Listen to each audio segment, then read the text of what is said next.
first day is a huge blessing. So anybody on here, I wouldn't do any kind of crazy swapping the 24 to 48 hours prior to it going live because you get wrecked.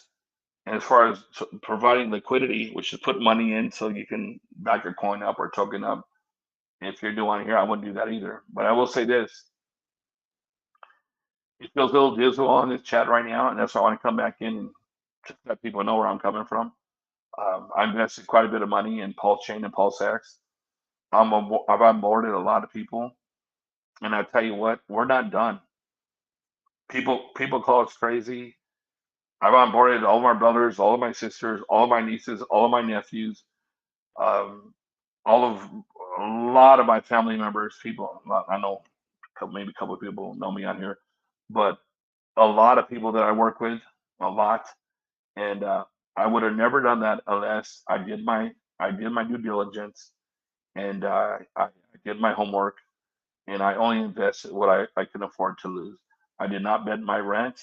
I did not sell my car. So if you surround yourself with positive people, that's what you will become. If you hang around with a bunch of people that are talking crap about what you invested in, you should probably separate yourself from them. So I just want to come on here and share that. Anybody have any questions for myself or Iceman or Toby? Hey, Jake We'd and love to Abel. hear them. Awesome. Yeah. Thanks for sharing that, man. And yeah, I 100% feel you will be a hero to all those people you onboarded. Rich Wealth, have I spoken with you before? I don't think so. I've just now started to kind of get into these different threads. I've been spending my recent um time on Twitter live spaces. I don't know if that's the correct term, but Gold Key had a fire group yesterday with Lord uh Lord Tonga. That's not his name, but he's from Tonga, Lord something or other. And yeah, that was quite a group. But no, I've heard you speak before, and yeah, I'm just really thankful for the community of Hex. We're definitely the best community in crypto. And yeah, I know deep deep in my heart that we're all going to be very, very happy with this next bull run. Hey man, I gotta say I was I do a lot of my I do a lot of research as well, and I'm sure you've heard of I don't know I've heard of Pepe and obviously Papa Boner and Walrus, correct? Yes. Okay, so these are like friends of mine that I met a year ago, and now we became friends and stuff. And when you wrap your mind around what we're in right now, people don't understand it. It's hard to understand. They're like, well, what am I doing? Well, they heard of, okay, well, I invest $100 here, and that's fine. Invest what you can afford to lose.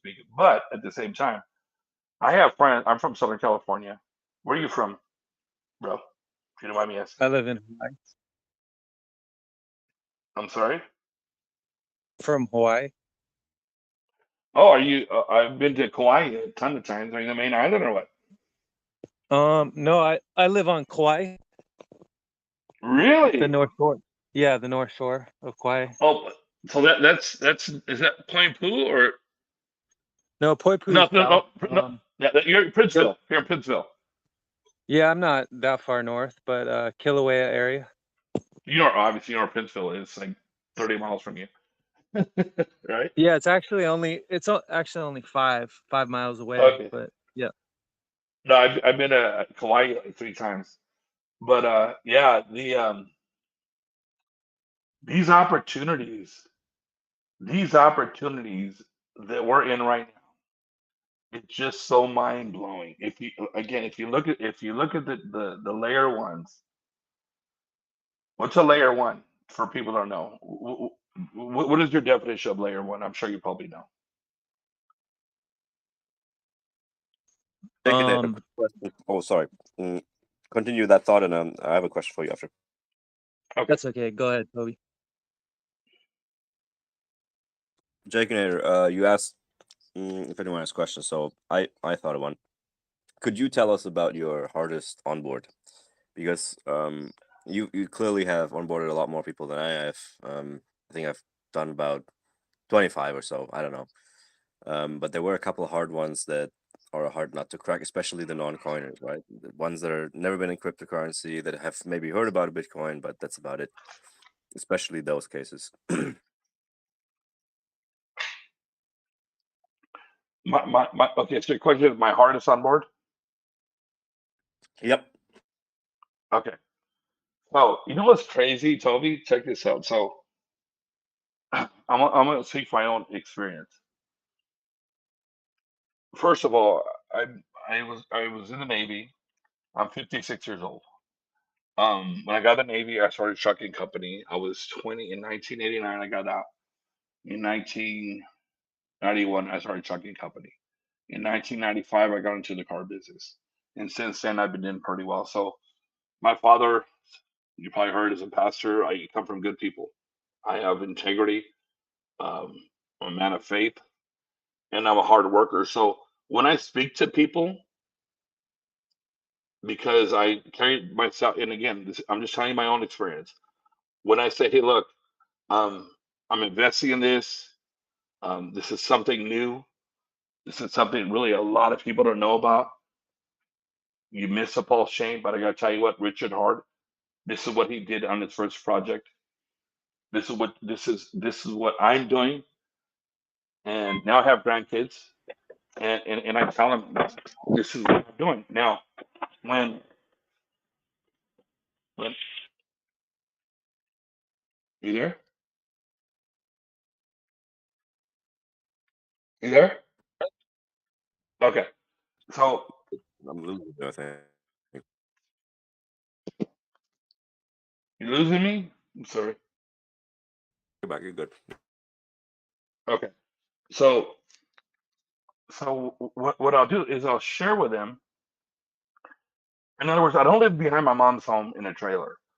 They know that I carry myself well and I've been pretty successful in my life to begin with. That's number one. In other words, if I'm working at Walmart, nothing wrong with that, and I'm trying to give you, and you're making $150,000 a year, and I'm trying to give you advice, it's very tough. But because they know who I am, and again, I'm in the car business. I don't know if I told you that now. And I have been for many years, and I've been blessed. God's blessed me. So when I share with them, hey, look, this is what I'm doing. This is a new thing. Looking at Richard Hart, Hex has went 10,000x. I throw at least a couple grand if you can afford it. Only put in what you can afford to lose. I really don't have. I really have not. I've had people tell me try to send me 50 grand or 100 grand. Jaconator, I trust you. You invest, and of course I tell them no. Can I rephrase my question a little bit? I guess you're getting past the point. It's not about convincing them so much for me, rather than the physical act of going through the steps of acquiring Hex, staking Oh, it, that yeah. as well as the second. Okay, well, sacrifice is over, but back then also not. So basically, if somebody who's never been in cryptocurrency, it's going to be extremely hard to overcome all the hurdles in a very short amount of time of understanding how to do these things themselves.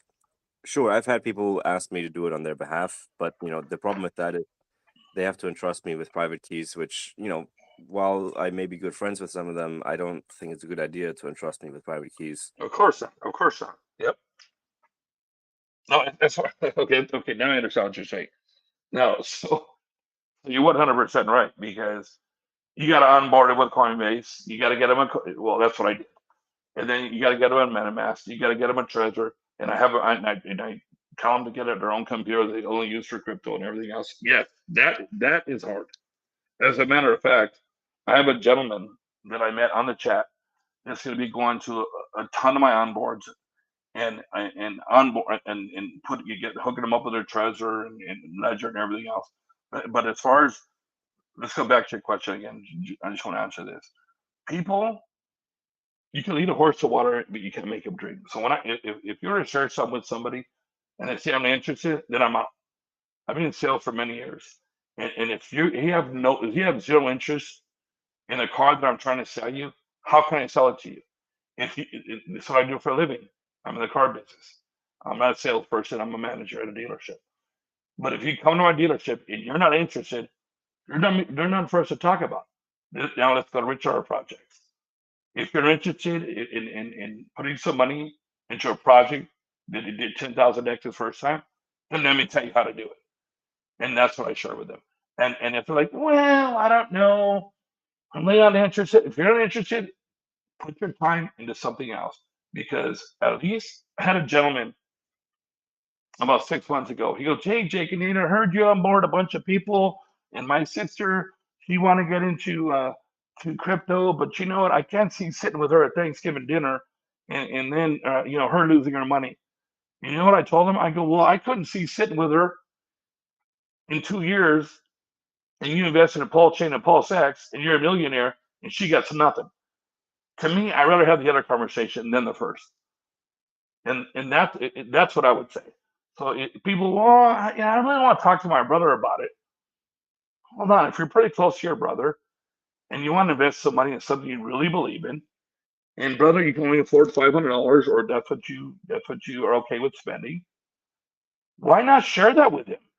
Well, that one day in 2 or 3 years, when you're worth 500 or $1,000,000, and he says, "Hey, brother, why didn't you share it with me?" Well, I don't know. I tried to, and you told me to beat it. And so I will share that with you because that's a fact. I would rather have that conversation on Thanksgiving dinner that you know what you talked about Richard Hart projects. You try to get them into Pulsechain the first day it launched because they missed the sacrifice. You try to get them into PulseX and they missed that sacrifice. But now, hey, today's the first day it launched. Whatever it launches, I'm thinking November. Let's just say that November 15th it launches, and you say, look, I know you missed the sacrifice, but now I want to share this with you. You have an opportunity to get in today, and they still say no to you. Okay, no problem, because in 2 years you're sitting at Thanksgiving table again, like the other gentleman told me, and you're very blessed. And you're sitting your kid. I don't know how old you are. It's none of my business, or whatever the case may be. You're blessed, and he's like, "Well, what's up with that, bro?" Well, hold on a second. I tried to share that with you, and you gave me none of your time. I would rather have that conversation with them that you gave them an opportunity. It's your money, not mine. I shared it with you, and you decided not to get into it. But I got to tell you, again, let's go back to layer one. Layer one is a what? Ethereum. A layer one is where Stone projects blockchain. are built on.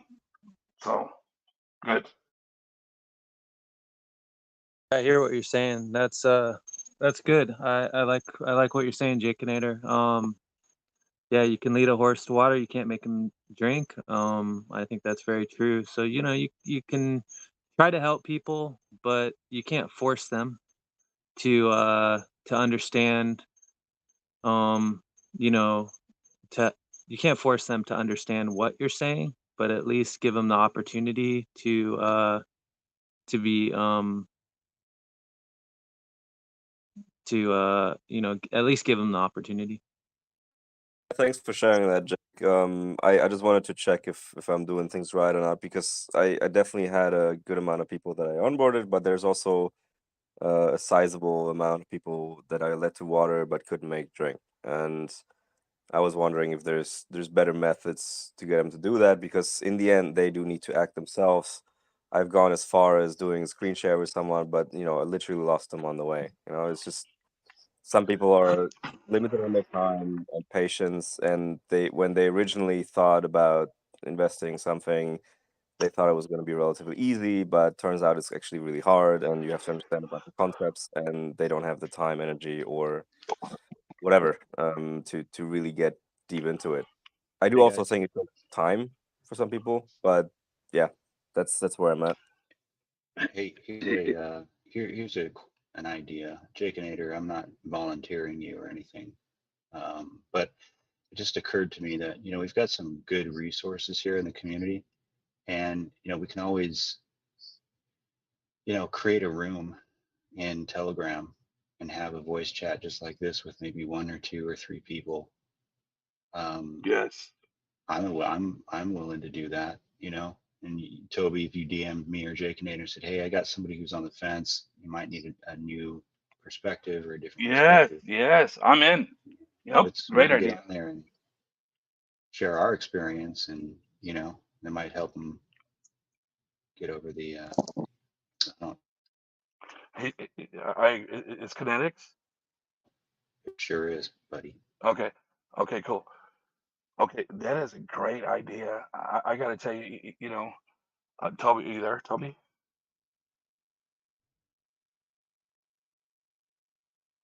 Toby, there? Yep. Okay, so you know, it's crazy because so life is good. A gentleman who got me into this project, into Richard Hart, about a year ago, and he introduced me to another gentleman who I ended up knowing. He kind of tried to introduce me. I see the guy. I ended up knowing the guy. The guy made over $10 million. Connects. We'll talk about this when I meet you in a couple of weeks. He made over $10 million on Hex on a $6,500 investment. This guy, his good friend, introduced him to Hex before it launched. He goes, you got to buy Hex. You got to buy Hex. You got to buy Hex. And he worked at a dealership, car dealership, which I've been doing forever. So the guy invested $6,500. He made over $10 million. So let me go back for a second. So after he got into it, he introduced his finance manager and his closers and a couple of salespeople, and they all became rich. Toby, they all became freaking rich, and they all quit. They all became millionaires, and they all quit. So then, I you know, I'm like, hold on a second. You know, I talked to my brother about this and that and Hex and everything else and Pulsechain. And my brother, he's does pretty well. Looks like freaking rock star. And so my brother's like, well, okay, what are you into? So I go meet with this guy that made all this money. This guy pulls up a $100,000 truck with a $50,000 watch on. Guy's a millionaire. This guy used to work with me and my brother back in 1999 at a dealership. So my brother knows this guy. So he drives in to this Denny's out the 57 freeway and in Southern California. And my brother sees him. He goes, oh my God, hey, so and so. So he pulls in. This guy's smoking loaded. So he talks to my brother, says, hey, Steve, hey, Jaginator's brother, what's going on? They haven't seen each other in 20 years. Long story short, after the conversation, my brother pulls over on the 57 freeway. We get off on Lambert, and he says, dude, I want to get in now. So when I speak on this chat, it's because I've seen and I know and I've touched and I've smelled what is going on with Rich Hart projects. That's the reason why I speak with conviction, because I know what I'm talking about is true.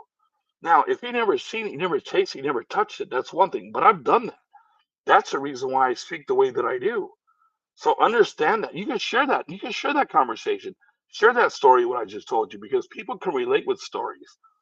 I'm in sales, so what I try to do is I try to obviously build some rapport. When you build that rapport, let's say the Toyota has been good to you and your family for the past 30 years, it's not going to be hard to sell you a Toyota. Why? Because your mom and dad, brother, sister, they've all owned them. So that's what I did with him, and then after that, it was crazy. Obviously, my brother got in, but that's a good story. I got to tell you, it's a true story. So Yeah, it's not verifiable though. But yeah, I get what you mean. If you've experienced it, you'll see it very differently. But I'm rather thinking how you can make people who were not in crypto whatsoever experience that. You know, that's the hard part. Sure, telling stories, one thing. You know, making them believable is another.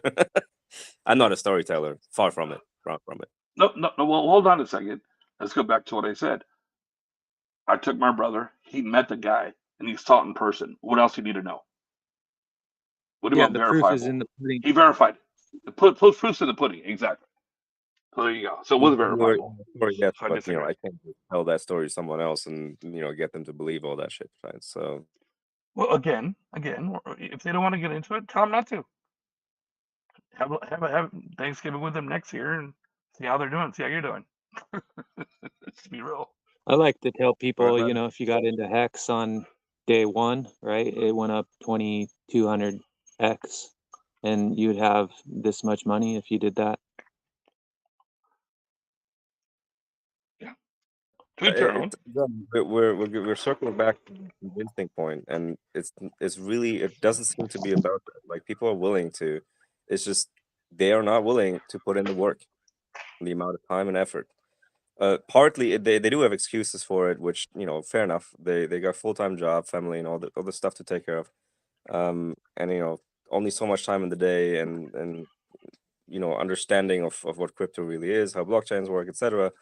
It's a very steep learning curve. You can't It's tough. It's it's you're very right. tough. So I that's the point agree. I'm talking about, like making that part easier. And I do have to say, Yes.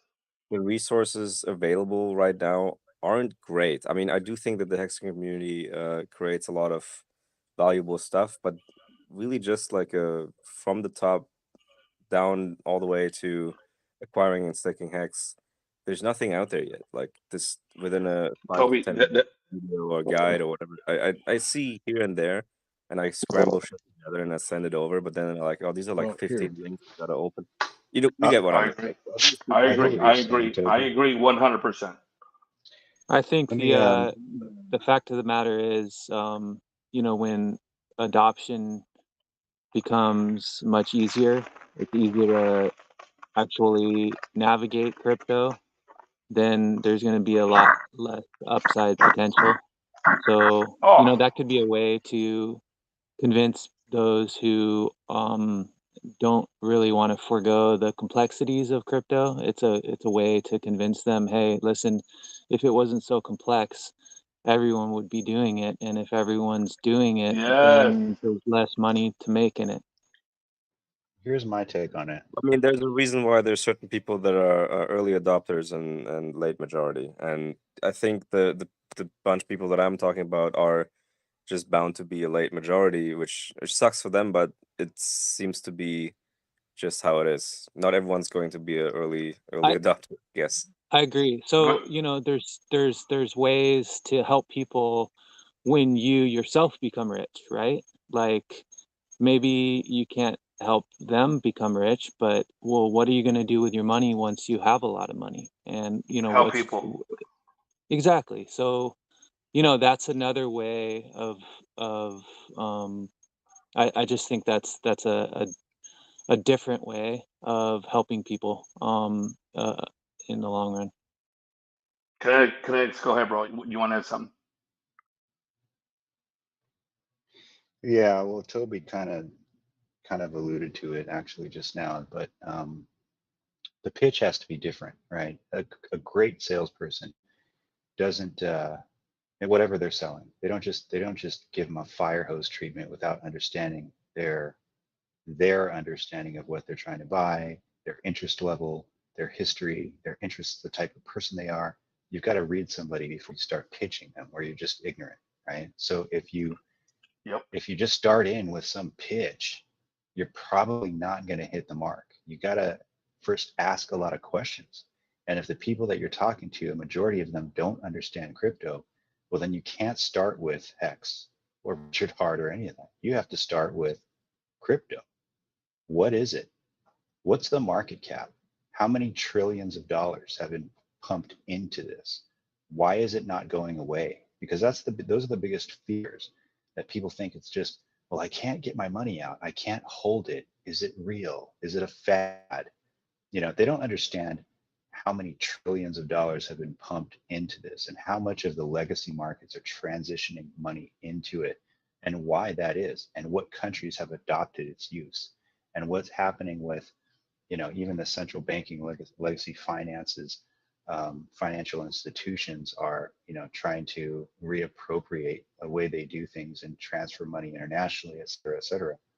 So the other thing is likening it to the gold rush or the you know, the onset of a brand new, like essentially like a quantum leap in technology. And you I know, think creating, people, I think using the analogies like you're doing right now, I think that's a great way of helping people understand. And you you should have have, to, right? Because that those a were lot. mine. You got to understand what the, you know, if you're swimming in this stuff every day, all day, and you're this close to it, you have to completely like roll back the clock to when you didn't know shit about crypto. Like what were the questions and concerns you had? And then knowing what you know now matched against what you didn't know back then, what were those aha moments for you? Because again, personal testimony is the most powerful thing. Toby, if you were driving up to your meeting in a McLaren wearing a $150,000 watch, do you think those onboards would give you their money? Yeah, as superficial Yep. as it sounds, yes, they would. Yep. So you have to use personal testimony, even if you're not there yet. You've got to go back and say, this is what these are the questions Exactly. I had, and just give them your personal testimony. That's what works. It's the most authentic, genuine approach to anything. And so you're not going to convert everyone. The best salespeople in the world don't convert 100% of their people, you know? There was a Yeah, point I that's was trying to make. frustrating. Hey, The thing is Toby, that my path was extremely slow, right? I learned very well. I don't think I'm a slow learner, but I took my sweet time, and I had the benefit of that when I first heard about Hex. You know, there was still a year to go or so. I had the benefit of like a year of looking into it and so forth. I guess we're potentially still at a similar stage now, so I just have to wait and constantly be at it. But it's not something, indeed, like you said, you can just drop in a pitch and then they're ready to go. It's just No, but what I would constantly learning. perfect. What I would say, that's perfect though, Toby. What I would say is I spent the year or the 2 years doing the research so you don't have to, because I yes, myself am a methodical yes. type of person that does my research. It's You up know to me you well to enough to present the know downside, that right? I dig in and I do my research. And this is what I Yep. found right now is the best opportunity. People are talking about dips. Oh, September, October, we've been below the bottom, the bottom. You have assets that are going to make it through this that are at 90% discounts right now. These people have these people have it so good they don't even know it. Yep. You've got to, This is I mean, why I if have you such actually urgency want now. these people to get If I rich, were to you use need the to let them approach, know. if I were to use the approach that I did, it will take years. Well, maybe a year or two. But I would want people to get onboarded right now when prices are low. So I'm having a bit of, you know, urgency, and I don't know how to, you know, drive it home, because indeed there's a lot to unwrap. There's, first of all, the high level concept of cryptocurrency and blockchain and understanding that before going into Hex in the first place. And you know, I'm doing okay explaining maybe the first part, even though it takes a lot of time for people to really understand it. Hey, Toby, I think quick, connect real quick. Toby, quick question. When do people get rich in crypto? Do you know? What's your answer to that? When, as in what time, or just being early? Yeah, sure. Okay. Well, In what the I bear market, exactly that's the point I want to make. In other words, and this is for real. Kinetics will, I'm sure, will agree with me. He's my good friend. People get rich in the bear market. In other words, when you can buy Hex at 3 cents, when it went to 55, when's the best time to buy? Obviously, right now. If Bitcoin, went to 69,000, 68,000 over high, and right now it's at 22,000. You got a minute. If all these different coins, I won't get into that. It's a third party project chat. I understand that, but we need to be smart in this. If you can buy Richard Hart's Pulsechain the very first day, are you freaking kidding me? Heck yeah, you need to get into that. Go back to Tesla the first day, or Amazon the first day, or Home Depot the first day, or Apple the first day. that's how I onboard a lot of people. I think, Toby, go we're back to going your back question. I'm not. My issue isn't convincing. I've sold people on this like that. You know. Oh, okay. How do I get in? That's the part where I'm losing people. Right? Can we stick on that? Where? Because this is where I want to focus on. I lose people on the details of how to actually do it physically, step by step. Right? Yes. Okay. Gotcha. Okay. I'm Yeah, not but Toby, hold on. people turning to like telling them on Toby, how to get it. That's not the point. Toby, just a second, okay? I've personally raised at least $30 million in capital for my businesses. You know, I ran Samsung's mobile sales division for North America. That was a $2 billion P&L. This advice that you're getting right now, it's high level, right? When you get somebody that's already committed based on what you just said, all that other stuff that you're talking about, that's after the fact. They've already bought in. If you're talking about, you know, you're losing people at the detail stage, well, then you need to sit down and figure out how do I simplify this? What can I do to walk this person through the steps that maybe seem really complex to the average person? But if you've already convinced them on, you know, the industry, the utility, the intrinsic value in crypto, the appreciation of these assets, the timing of the market right now, everything, and they're already like in their heart and their head, they've already invested their money. The rest is just bullshit. The rest is like when Jake Nader sells a vehicle or a fleet of vehicles, and these people are having to sign the papers. Like they've already made the decision. They already shook hands and said, "Yeah, I want to buy that." Right? Now it's just about paperwork, and it, like you 9 times out of 10, you're not going to lose anybody in that You stage. can You've get already very closed much them. wrecked in DeFi if you don't know what you're doing, right? So I want to be realistic here. It's not just throwing money at a problem. It's a lot of effort and time. And yes, I definitely lose people on that when they don't have the effort or time or are not willing. I agree with that as well. There's sometimes willingness missing, but that's not. I can keep reconvincing like, oh, you should probably because of this and that. I get that, but people are not willing to invest the amount of time and effort to try and understand how to protect themselves in DeFi, or even to understand it in the first place, right? So when your level of knowledge is, oh, I heard about Bitcoin, going down the rabbit hole of protecting yourself, buying a hardware wallet, understanding how private keys work, these are all things that first need to happen before you can buy in. You agree with me? No. So and I'm not trying to be contrarian. What I'm saying is if you talk to somebody and you walk them through, you know, all of the things that you just said, that we've just said, and it comes time to, okay, now that you understand, you know, what you're getting into, let's talk about what we call onboarding. Okay. Now, just like buying a stock, you don't just go online, fill out a couple of things, and now you own Tesla. You know that, right? And yet people invest all the time. New people open up E-Trade accounts, Ameritrade, et cetera. So there's the first thing that I would do is I would compartmentalize it into 2 stages or 3 stages. The first thing is fiat on-ramping, right? So setting up a Coinbase account, okay? That might take them a week. If they don't have time or they're family man or they're busy, like I understand that. They're not gonna stop what they're doing right now and start a thing, but give them a couple days to sign up with Coinbase. That's a pretty self-explanatory process that they can do on their own. And then tell them once they're done with that, come back to me and I'll help you with the next step. Then you walk them through ordering their hardware wallet from Trezor.io or Ledger. And I think your advice right now is golden. And then you walk them through that. And then once they get their hardware wallet, then you can start to not over explain the technicalities of a thing and just dumb it down. This is a USB key that protects your assets with a code. You know, what we need to do is set this up.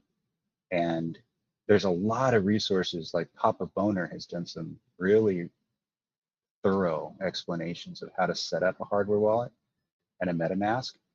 And if you get them involved, like if you get them onboarded with that first, they're not going to have to worry about like all the, you know, all the ways of attack, because their security posture is going to be perfect from day one, thanks to you.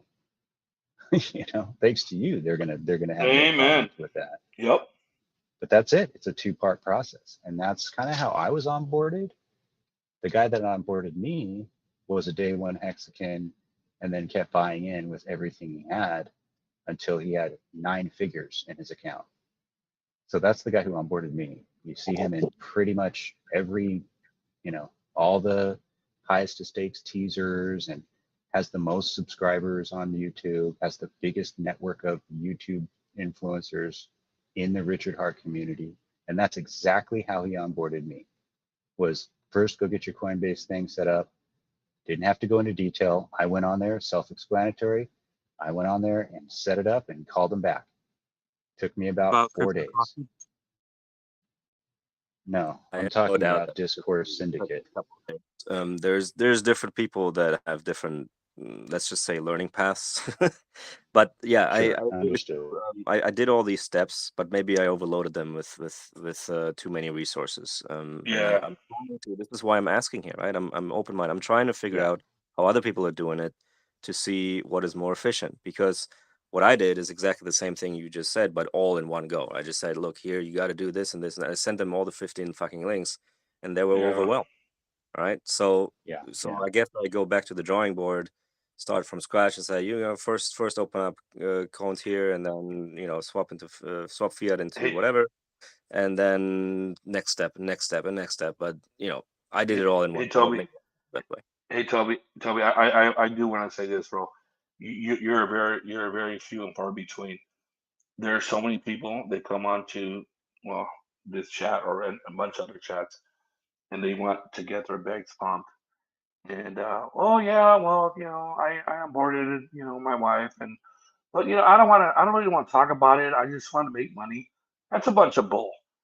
You know, Kinetics is a perfect example of how we pump our bags. We take our time, we slow down, we don't overwhelm them. But I got to tell you, when I go to the gas station, when I go to the bank to make a deposit, when I go to the supermarket, and I'm paying I'm paying for my groceries, and hey, have you heard of crypto? You heard of Bitcoin? Yeah. Okay, great. Well, you know, my name's Jake Nader. Here's, you know, do me a favor, look into Pulsechain and PulseX. And I've had people call me up, and that's the reason why I've onboarded a lot of people. If we're afraid, what if they say yes? What if you're standing in line at a grocery store and there's a Fortune 500 guy right behind you, and you just mentioned Hex to him, and all of a sudden looks into it. Next thing you know, they're buying millions of Hex. You never know when I met Kinetics on here, I didn't know he was from California. But now, you know, I'm going to meet him for the first time here soon, the next couple of weeks, and he's been nothing but a blessing to me and my family. So you never know who you're speaking to. So, but you're right, Kinetics. You kind of, you know, it's weird because little by little we're learning. When you're green, you grow. When you ripe, you rot. When you think you know everything, you're just an idiot. So as we gather ourselves and try to put everything into perspective, the fact that you onboarded 25 people, that's probably more than, you know, I don't know, 95% of the people on this chat, because most of the people don't onboard anybody. Yet Kinetics, myself, and yourself are, you know, little by little trying to better ourselves. So I got to tell you, God bless you. And is there anything we can do for you? You can DM me. My name's Jake Nader. Kinetics is a huge presence on this chat. And anything we can do to help you out, bro, we're here for you. I've been here a long time, so I don't feel like 25 is a lot compared to your 150 or whatever in a respect. But indeed, it's just the tough nuts to crack in the end. Like the low hanging fruit is already in. Amen.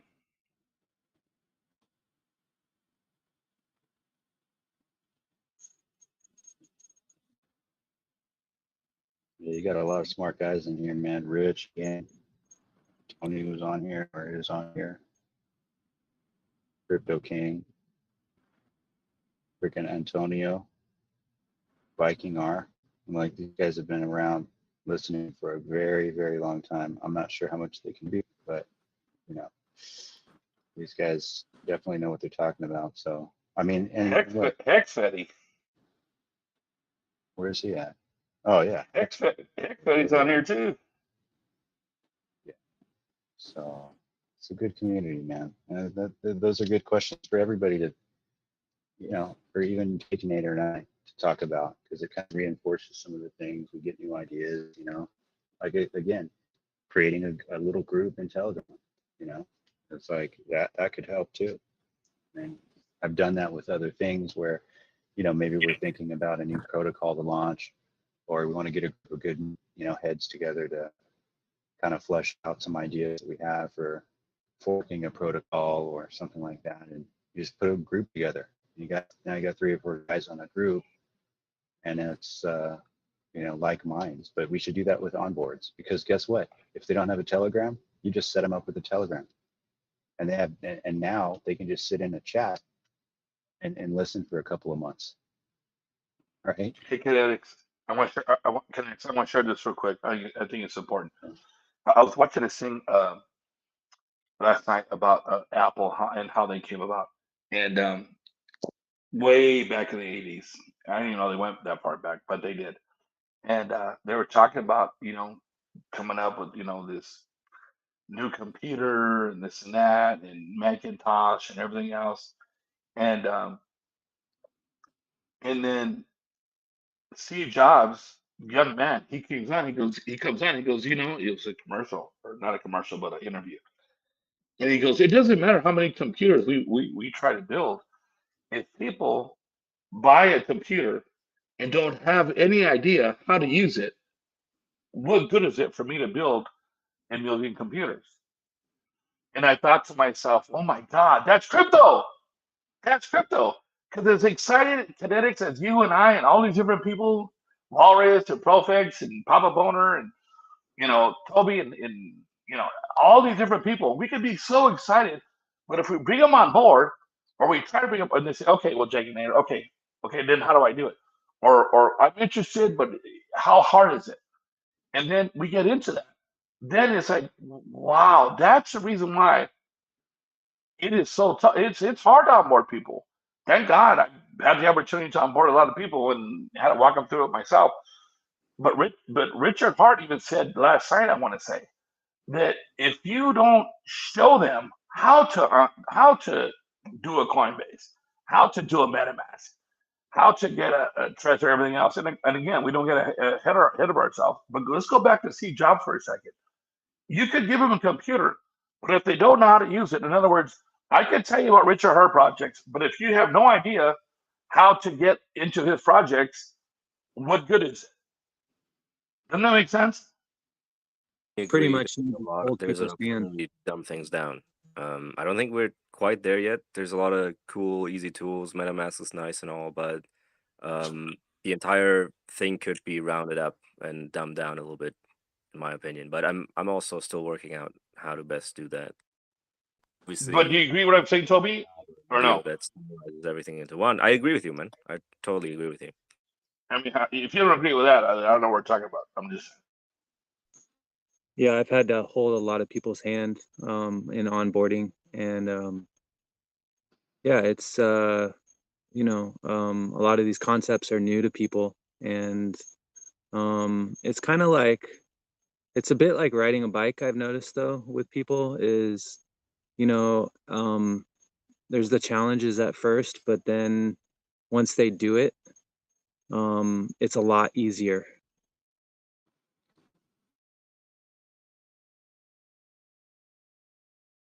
It's like they don't quite understand it until you walk them through it, and then I feel like just their level of confidence in grows exponentially as you're walking them through the steps, I've noticed. I noticed the same thing. I anyways feel proud if somebody understands any of the concepts that I explain to them faster than I have. Yes. It's so great to see, because again, it took me more than a year to really get into it and to first even touch Hex. And I see other people basically learn the same thing that I did within less than a month, and that's good progress. But it's also because of the resources and the tools being more accessible and easier than when I got into it. I remember the That's days right. when the only true decentralized trading platform or DEX was IDEX. That was Right. the Right. disaster to use. It was it was the most terrible tool I've ever used, and I would never have recommended it to anyone. Now we got DEXs that are just fucking sublime compared to that. Yeah. But I still think looking forward, there's better ways, and dumbing it down further. Yeah, what you guys are talking about is really important. Obviously, you're kind of talking about like right now or within the next couple of months, 6 months, year, like how to explain and bring people in, and show what crypto is and how to safely use it, etc. Really important stuff. Um, on a larger frame level, like the last person that was just talking, like over the last year or so, people are beginning to understand things better, much quicker. I just look at like kids of these days who can like enter like VR and pick up an iPad and seemingly just understand it like quicker than it took me a few years ago to do so. And I think on the broader scale level, like what we're struggling to kind of explain to people around us, crypto will simply be like part of their like DNA almost. Like we're so early, and us who kind of are getting it and trying to explain it to people and struggling to like talk about the fundamentals of this. What we're talking about now and trying to do so will just simply be like just first layer easy knowledge for the next generation. Yep. Crypto is going to be a walk in the park, and simply that is finance. Hey, Ian, could you imagine, Toby? Kinetics, I know this already, but so check this out. So could you imagine when, let's say for instance right now, that Ian, you onboarded me and you said, okay, Jaconator, you want Yeah, to be don't dox me now. Hold on, Ian. So hold on. Ian, let's just say, okay, Jaconator, I know this is your first day on the chat, but I want you to buy Ethereum. So just go to Coinbase and put your information in, put your whatever information you need to do, connect your driver license, connect your your bank account, and then just go ahead and press buy and buy Ethereum. Could you imagine? Stay with me, guys, for a second. Could you imagine when Pulsechain and PulseX, when you could call your grandmother or your uncle or your next door neighbor and say, you know what, Pulsechain just launched, it's been out for 3 months, and now you can buy it on Coinbase or now you can go buy it on crypto.com. Could you imagine what it's going to do for our bags? It's going to be ridiculous, and that's going to happen, guys. Just so you know. There's actually a project. I don't know if this is going to get me in trouble. If Papa Boner's in here, he'd probably try to kick me out. But the fiat on ramp that Richard Hart has spoken about and how necessary it is actually exists. It's called PulseLN. And it's Pulse Lightning Network. And basically, I think that's going to be the best use case for onboarding noobs will be through Cash App. I know, Rich, we can't talk about that on here, bro. We can't talk, but you could, dude, I like you, DM me, and we could talk, but out of respect for Richard Hart, we can do it on here. But feel free to DM me, and I can help you. But you're right. Yeah, it's exactly what you're talking about. So, yeah, sorry, but Rich, yeah, well, seriously, hold on. Rich, I really like you, bro, and I love to any information I can share with you. I will DM me, and then we'll go from there. Yeah, I'm not trying to pump my bags. I'm just speaking to what you just said, which is the simplicity of it. I won't say anything about the project. Projects, buddy. All right, sorry about that. I won't mention the project, but yeah, the ease of onboarding, yes, from people's phones, where it's really simple. Obviously, we don't want to do it on our phones, but Yes, I'm not gonna lie. When I first got on board by Life is Good, I know nothing. I went to go pitch him. I'm in the marketing, and I went to go pitch him. We had lunch. I went to go pitch him on something because I do marketing for dealerships, and he said, "Well, Jake and Ader, I'm not gonna do it this time, but let me introduce you into this." And that's how I got on board into Pulsechain on my phone. And but we got to start somewhere. Not everybody knows everything. And when you think you do, you're just an idiot. Bottom line. So when you're green, you go. Again, when you're ripe, you rot. So yeah, but Rich, DM me, bro. I'd love to speak with you. You're a sharp guy. I wouldn't mind speaking with you. But yeah, when you let's go back for a second. When we've heard from Pepe and Walrus, well, I wouldn't say Walrus, but Pepe and different folks on this Pulsechain chat that according to what's the gentleman's name, Kinetics that put 49 million into Pulsechain.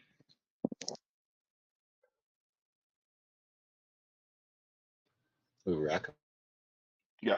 Someone Rackham said, "Well, we're hoping to have a exchange within 30 to 90 days of Pulsechain launch." Could you imagine? It's going to be ridiculous. It's going to be stupid. It could be Crypto.com. It could be we've heard that. It could be Coinbase. It could be KuCoin. We don't know. But when it's easy, when you just touch and connect, the price of Pulsechain and PulseX is going to go nuts. So I think it's important very important to know that. True, it's true. I feel like we're gonna look back at these days as when we all had a little bit of apprehension, didn't really know what was gonna happen necessarily. Um and just to kind of look back with 2020 vision and see how we made these moves and how amazing they were. It's going to be a great day. I Oh, we're think going to be blessed. We're I going to think be it's blessed, Rich Wealth. I think it's amazing that Richard Hart is talking about making a wallet, and I'm sure it's going to be. He spoke about it yesterday. And it's going to be. He already says that MetaMask is good. It's great for now, and I agree. I'm sure Richard Hart's wallet is going to be of equal stature, if not better. But what I'm most proud about, especially in this chat with Papa and everybody else that doubles down on it, is the additional layer of hardware, uh, you know, hardware wallet security. And, that's so missing across the board when I look at other crypto channels or chats and stuff. And I think that is actually the biggest hurdle to really simplify for people. Like, yeah, you can set up a wallet. Yeah, you can transfer your fiat into crypto and buy whatever you want with Pulse or Hex or PulseX and stuff. But that, as we all know, that additional layer of the hardware wallet is so important. But yet, that is a massive hurdle to, start onboarding people and then tell them like they have to go off and buy this treasure. I mean, it makes total sense. We all know it's absolutely legit and, completely what we should all be doing. But that is just yet another hurdle to just try and explain to the masses. Well, I don't think Richard Hart should be worried about a wallet right now. I think we need to launch Pulsechain. Bottom line. Oh yeah, I know. I'm pretty confident he is. I mean, he can Of course afford he is. devs, and I don't think there's going to be a wallet anytime soon, and I'm not worried that's going to be interfering with Pulse or PulseX. Yeah, agreed. I think the thing that gets me most excited is the reflexivity. I think we're probably all underestimating how much Hex can pump on this next bull run. And because of reflexivity, I think it's going to pump a lot more than we all imagine. Yeah. I mean, how many of What us do you mean by reflexivity? how many of us are going to be taking profits from our PulseX bags and our Pulsechain bags into Hex and you know, minting some more T-shares for ourselves.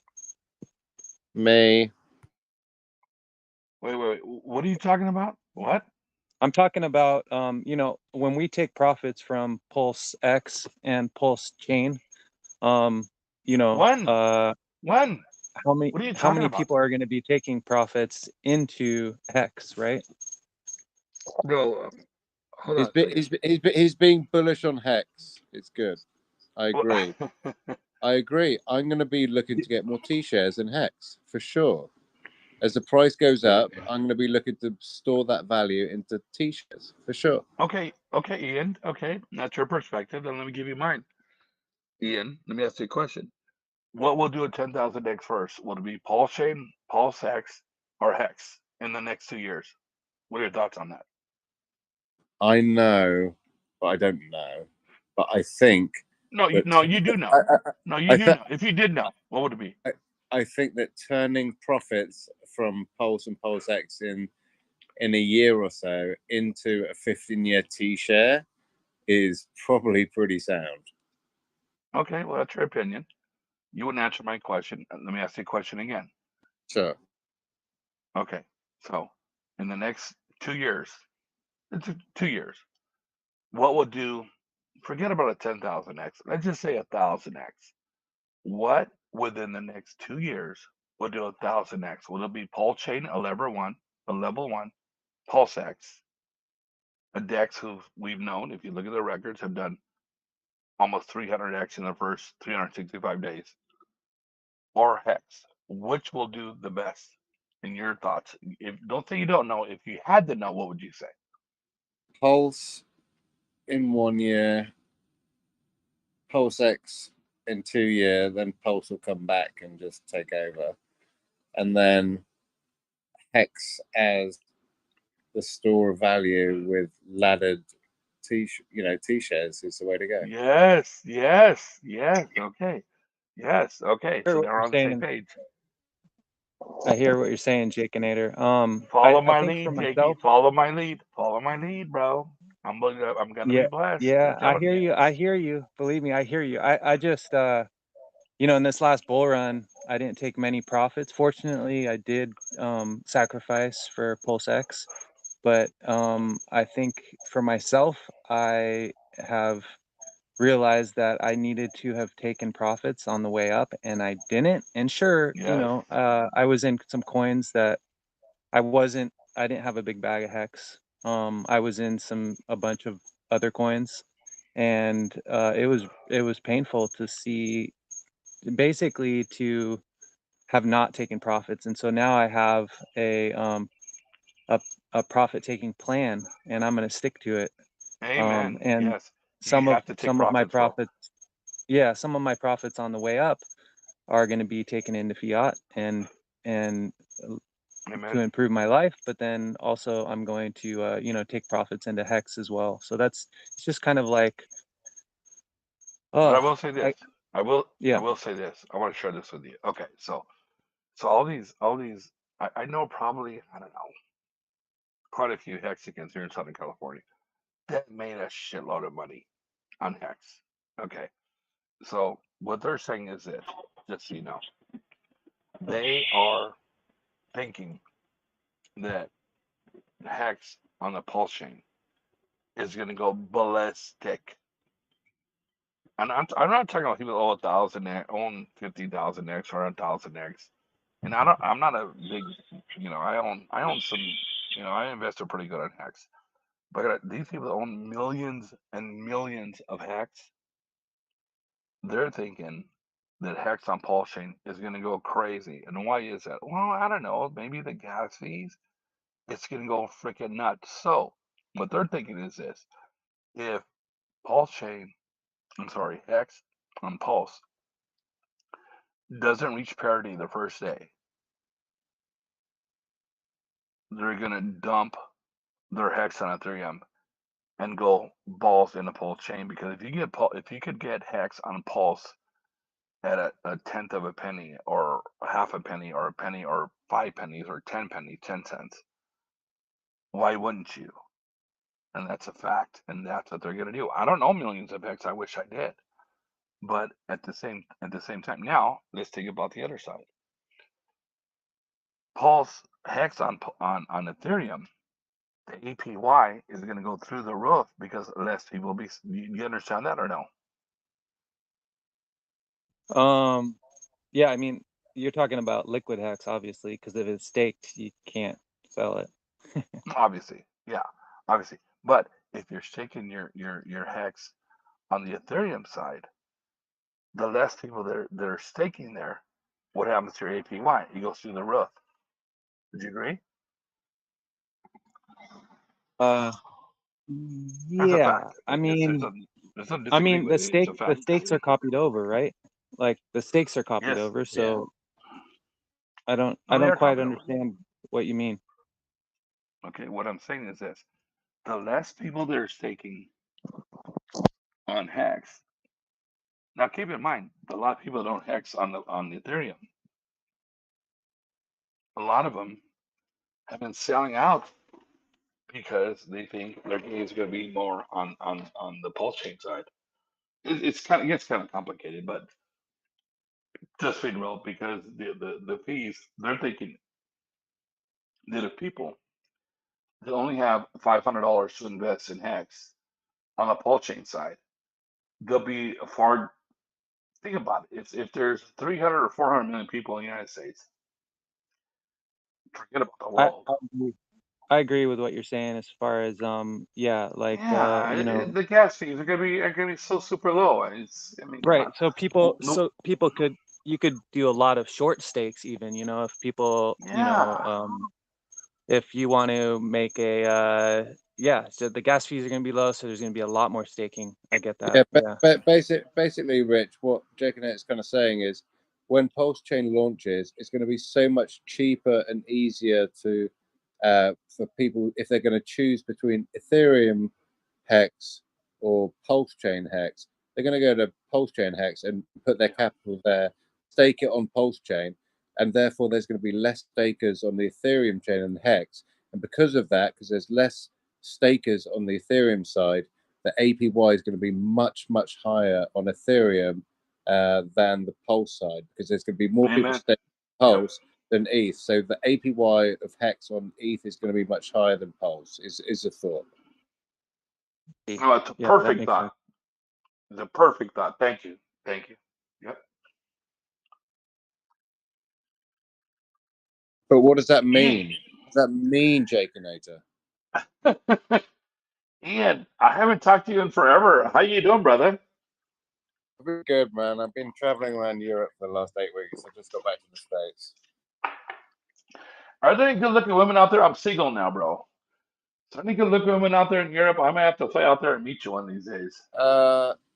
Yeah, there's lots of very pretty ladies in Europe, Jaconator. Don't worry, but they're still there. Ian, I like big tits. Do you have any of those over there?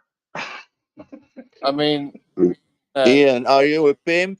Ian, are you a pimp? am I what? A pimp. A hoekesteller. Yeah, I'm a pimp. I'm What a the pimp for. I'm a pimp for all of the European ladies. Yeah, that's me. I've Hey, got okay. I've got a really big purple scarf. Hey, Ian, I like a blonde with big boobs. That's what I want. Okay, there's a place called Germany for that. Next. I'm in. Good to talk to you, though, It's bro. because they all drink. Been a while. It's because they all drink beer. That's why. Are we in a bear market? A beer Pretty weak market. in the green right now. It could be a reversal, but who knows? Yeah, he's pumping right now, huh? 8% in Come the on, last half guys. an hour. Right. You got to consider the macros. It's a bull trap, and it might go for months, but we're nowhere near. I mean, look at asset valuations, look at inflation, real estate, look at this ongoing conflict in the Ukraine, potential conflict in China. Like, I don't see how this is just this, you know, this recovery starts right now. Like, Fed's probably going to raise rates again. We're going, Oh, you he know, is. we're in a recession. I'm not trying to be funny or all that other shit. I'm just saying that there's going to be a little bit of a bounce. It might trap some bulls, but we haven't hit bottom. There's no way we hit capitulation. Like, we bounced off those resistance levels on Bitcoin, but we never saw capitulation. We never saw, you know, people getting out of crypto, you know, like 2008, 17. People literally left crypto and said, okay, well, this is over. That was a scam. All these other coins went to zero. Let's get out. This is over.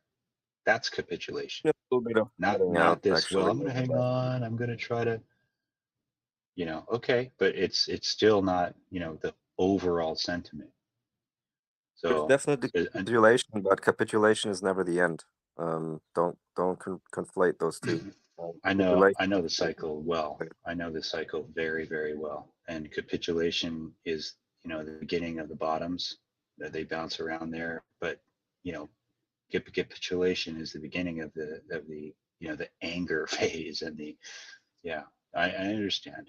But what I'm saying is that I don't believe that the market capitulated in the traditional sense. I think that there's some things that people are hanging on to hope still, but in my opinion, that's all it is.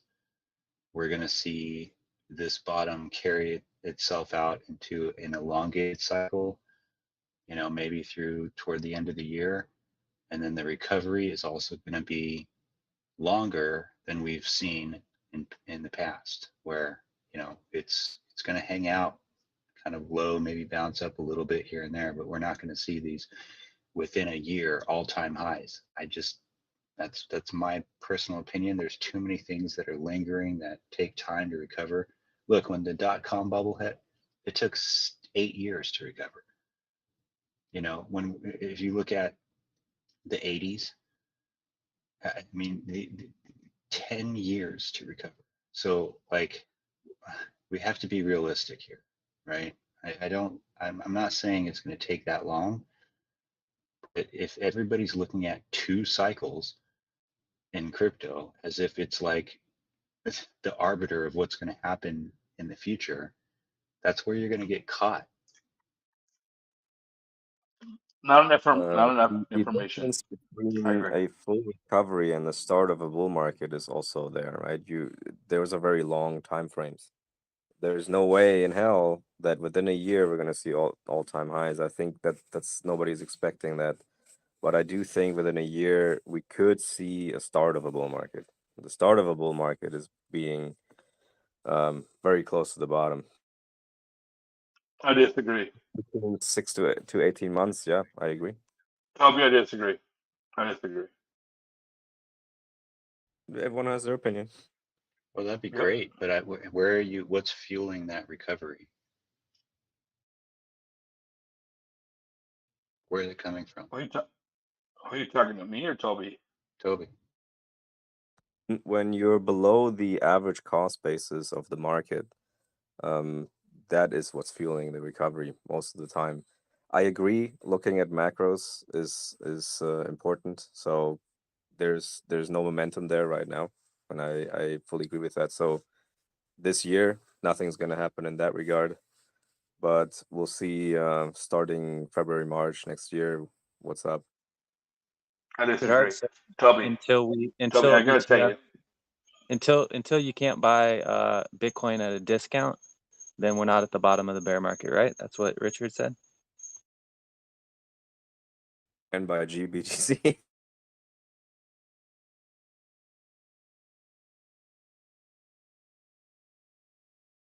can still get Bitcoin for a 30% discount, right? If you buy the ETF. So I think when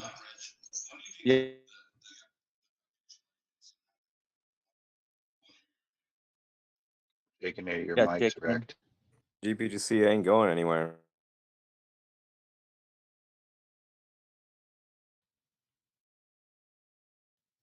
Well, Also, yeah, what this is our first recession in crypto too. This is the first recession that crypto's ever seen. So, either way, whatever happens, I'm gonna make the most of it. If I can just buy more crypto and it's an extended bear market, then so be it.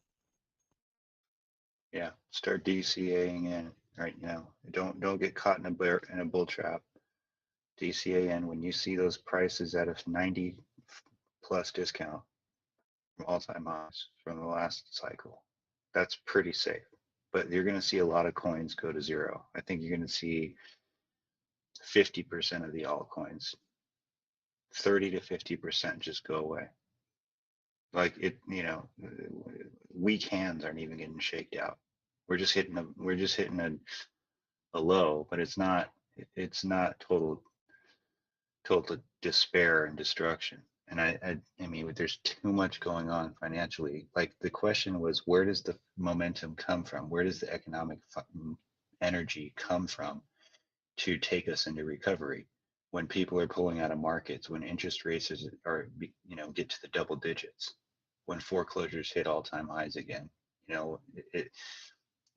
when the value of the dollar starts to, lose power globally. I agree with that. And now, my question is, how does that relate to Hex and Hex holders? Because we know we're kind of a class of our own, and I'm not trying to lie to myself and shoot myself up with hopium and think that Hex is gonna do something different, but it could actually decouple, and the bear market for Hex could actually end quicker than everything else. Well, your bio says it the best. T-share appreciation. The rate in terms of Hex goes up and to the right. So as long as your stakes are ending not in a bottom, then you'll be okay. That's the hedge, right? To completely That's true. decouple from Bitcoin is overrated. It's not so tightly correlated that, but yeah, things follow Bitcoin. That's crypto, right? I think that's Yeah. we're seeing that overall. No coin can say anything different because it's all based on total value in the market. I think the market cap will be down to 300 billion, 400 billion at the very, very bottom, and then go up to 4 to 5 trillion. I mean, I'm really bullish overall, but I just think people need to be more realistic with the timeframes and not look at it's literally been two moves. It's been like, bull bear, and then people are making all of determinations based on two cycles. Like you said, we haven't seen a recession in crypto. We haven't seen the top of the real estate market bubble. We haven't seen a war. We haven't seen a lot of different things. And then November, is election month for us. So that's going to play into people's attention spans. But then, So what do you mean you haven't seen the war? What are you talking about? Come on. during crypto. Oh, okay. What do you mean? I'm sorry. Jakeinator, we can barely hear you, bro. Yeah, your mic is totally wrecked, so it's probably why. Dude, I'm charging my freaking headphones. Sorry. Yeah, you sound better now.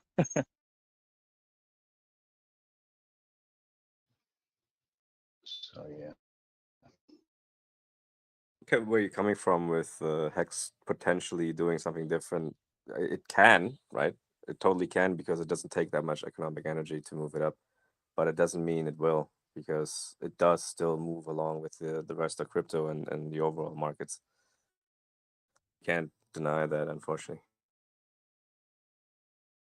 That's why I was saying I might be shooting myself up with hopium on that one. I mean, one whale can move the price freaking by $1. It's crazy, but it's not gonna happen probably. But what? I wonder. Yeah. I wonder That much. if Richard Hart could would, is there any incentive for him to move the price in a big way? Can, but I don't know if there's incentive for him to do so. Devs, you know, say, hey, we're done. And he realizes it's not the bottom of the bear market yet, but they're done and they launch it. And he's thinking, oh man, I should probably pump Hex right If now. Richard was smart, I guess he hedged in stables or otherwise. I guess he could do that, but I don't know. Who the fuck knows what he does? I think any announcement on Pulsechain or a launch is going to be bullish on all of them. Like we can sit here and talk about, oh man, I bought a bunch of Hex, and planning to get my copies at launch, in early May, late April, Exactly. and I blah blah blah. I wholeheartedly believe that Hex is going to be at an all-time high at some point in the future, and that there Amen. will be.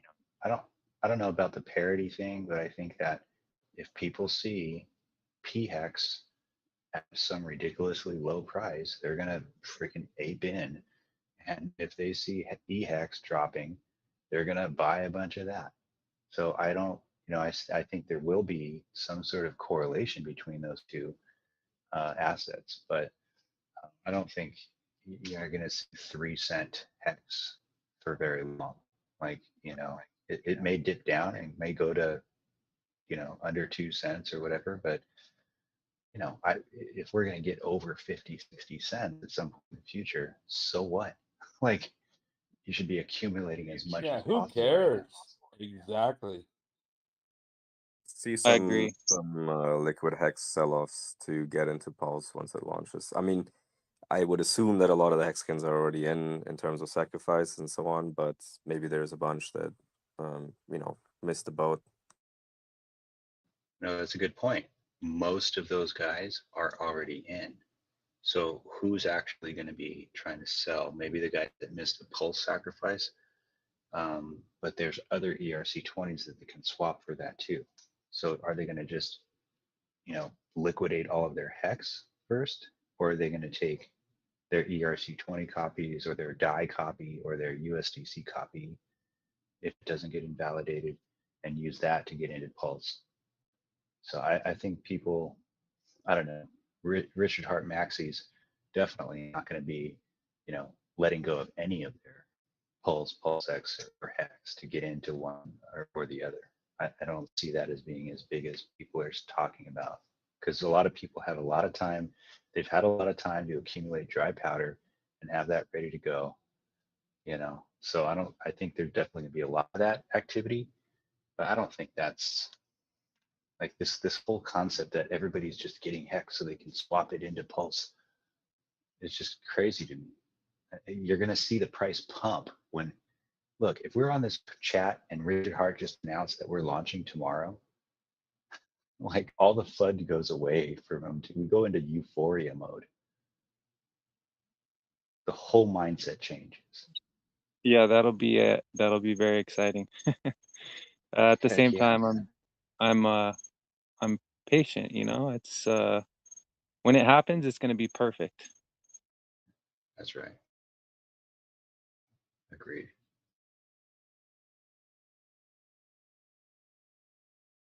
This patience thing you talk about.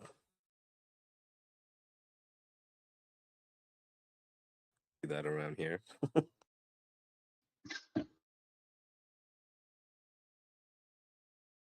What's the saying? The money moves from the impatient to the patient.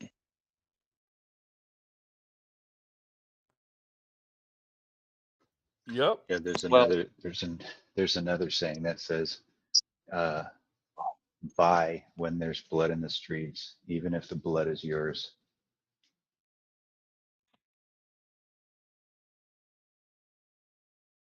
I bought some of my own blood, that's for sure. Yeah, ditto. Hey, Rich Wolf, Yeah. send me your number. Check off.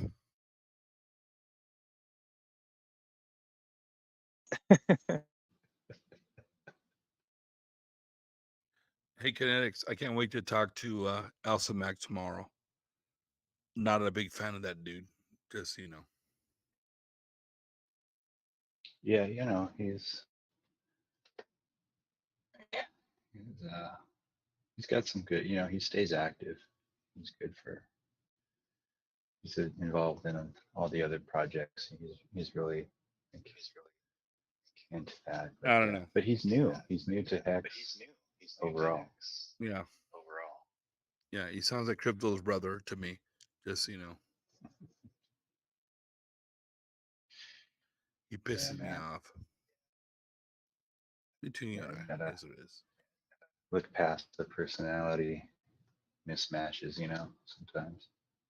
Not that he's got some like he's all eyes or anything, but he definitely is a good resource for info on new projects. But yeah, I don't see eye to eye with him on a lot of things.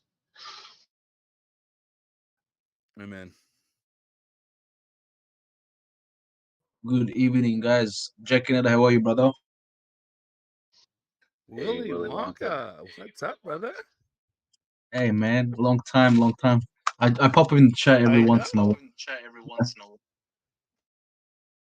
Good to see you, man. Been happening. Everyone's well. Still waiting patiently. Yep. Waiting. I'm not sure how patient sometimes, but it's gonna pay off, man. What country are you in again? I'm in Australia, bro. Australia down under. Is that by Los Angeles, California?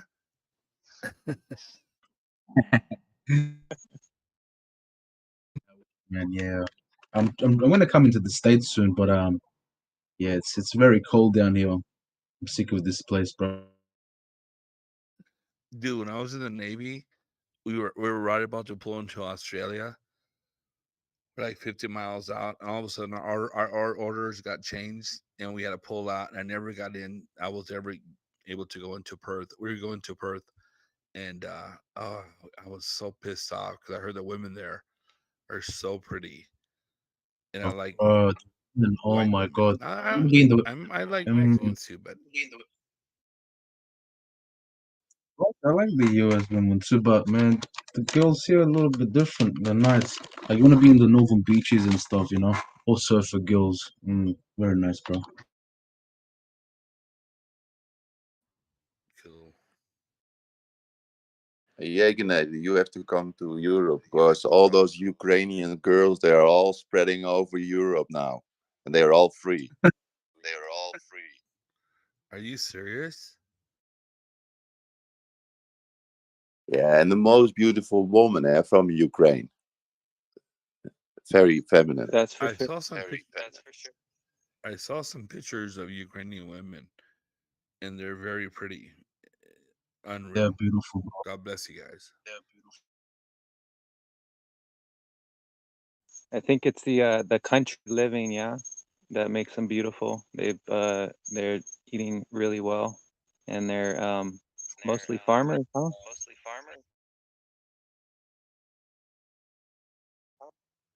You know what? Rich Wealth, where do you The live? the genetical pool in Ukraine is extraordinary because Stalin and other guys who were ruling Russia, they were deporting people from all over Russia to Ukraine. So you have a genetical pool that is very mixed up, and then you get the most beautiful woman. Because if we think about Russian, we see Putin, but if you go to the east, there are Chinese looking Russians. And if you go to the south, you have Turkish looking Russian. And that's all mixed up. And then you get very, very good genetical pool of pretty woman. Yeah, that's right. Scandinavian women are pretty and they are not mixed up. Yeah, but that just Spoken like a true Viking. Viking. I've been to Canada too. You're right. They are very pretty women out there. I would agree. but I live in Compton, California, and there's a lot of folks here, and they're very nice. Did in Oslo the other Kinetics, I'm day fucking with you. at the airport, and I looked around. Kinetics, I'm fucking I'm in with you. heaven. What is this?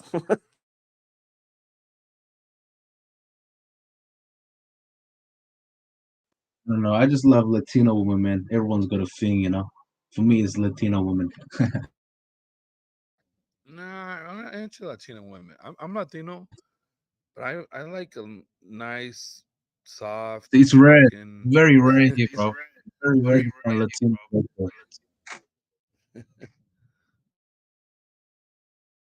Last girlfriend, she was Latino and Nordic. Oh, Oh, that's like a perfect mix. My sister, she married to a white guy, and my niece is so beautiful. Oh my god, such a blessing.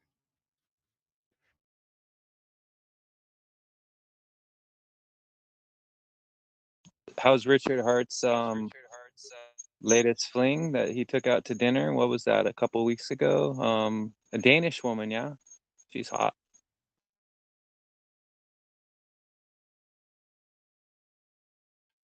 Where did you see that? Did he talk about that? He posted on Twitter. She has a YouTube channel. I think she's only made a few videos. I can't remember her name, but Yeah, I thought first he was Dutch because of their accent, but she can be No, Danish she's too. Danish. Her name is Hex. It means white.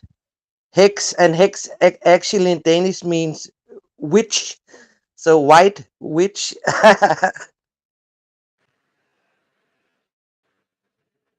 How old is she? 23? Too young for him. A gold nah. digger. A gold digger. Yeah, probably. He doesn't mind.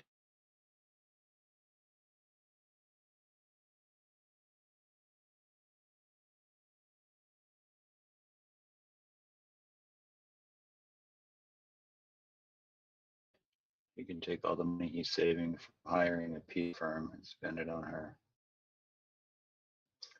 All right, guys, I'm getting tired, but it was good talking to all you. Rich, good to talk to you again. It's been a while. Yeah, thank you. Likewise. Who is this? Is that you, Kinetics. Kinetics? Oh, Kinetics. Well, Yeah, man. Kinetics. Take care, brother. Nice hearing you. All right, guys. Talk to you soon. All right, Nick, take care, brother. Love you, man. Take care.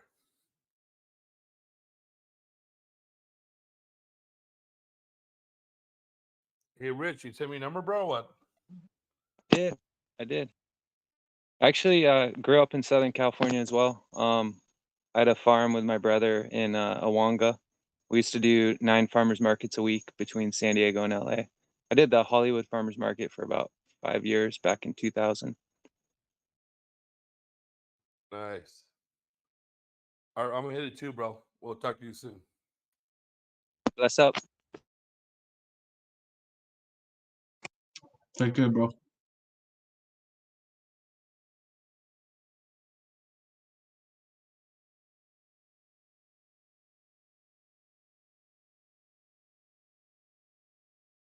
Yeah, I got to get up early and milk my cows. Good night, everyone.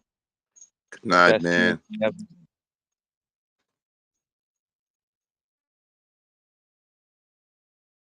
Milk the cows is the best you can do.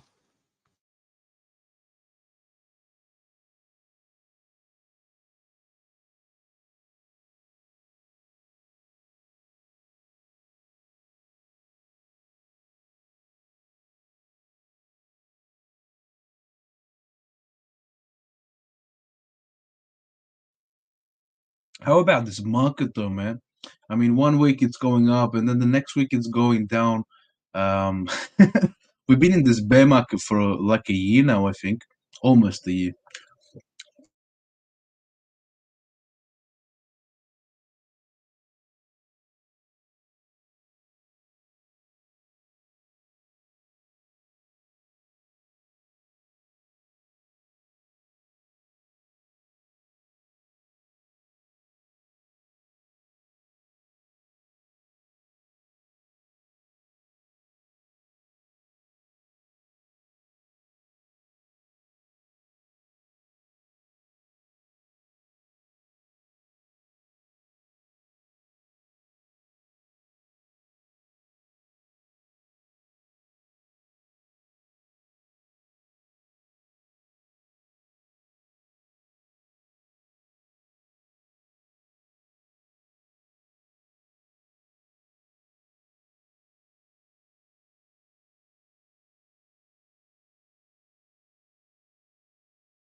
Willy Wonka, you said that it's cold in Australia. It's winter, right? But I thought cannot be very cold in Australia because it's such a south area.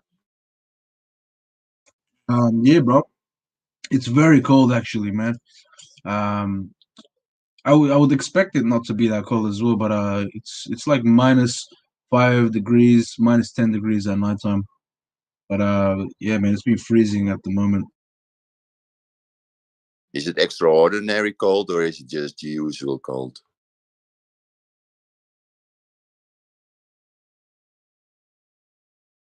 Like, is this normal? Yeah, Or? I mean, every year, every winter is sort of like this, but it feels like it's getting worse and worse. Summer is just unbearably hot, you know. It's just humid, very hot. Um, Breezy as well. I think it's just the climate, man. Global warming and the climate change. It's always different, you know. Sometimes in summer you would have it be like raining and it wouldn't be cold, but it would be raining and just bad weather. You know, like the apocalypse is coming or some shit, bro. But Willie, uh, are you on a mountain? Are you at sea level? I'm at sea level, so I'm near Palm Beach, Avalon Palm Beach. So it's near sea level. Maybe that's why it's pretty cold, you know. But yeah, not the mountainside. Yeah, right. Kijk, if you are, I'm on a mountain too. I'm at 2,000 meters high, and comparison with if I go down, it is a difference for about 4 degrees, you know, in Celsius. Whereabouts are you? You sound like Russian, bro. I'm Dutch, but I'm living in Spain at the moment. I'm traveling around Europe. I've been 3 months in Albania, 3 months in Greece, 1 month back to my country to do some taxations shit, and now I'm almost a month here in Spain, in southern Spain, and it's hot too here. Very It's about nice. 40 degrees. That's right. Yeah. So I'm originally from Turkey, so from Istanbul, Turkey. You know, and right now it's very hot there in Europe. You know, it's summertime. I'm about to leave Australia actually next month to do a little Europe tour. I'm gonna go to Mykonos, Greece, Italy, Turkey. I'm gonna go to Spain. Thinking of hitting up maybe Portugal. You know, just a little Europe tour. You know, have a little nice time.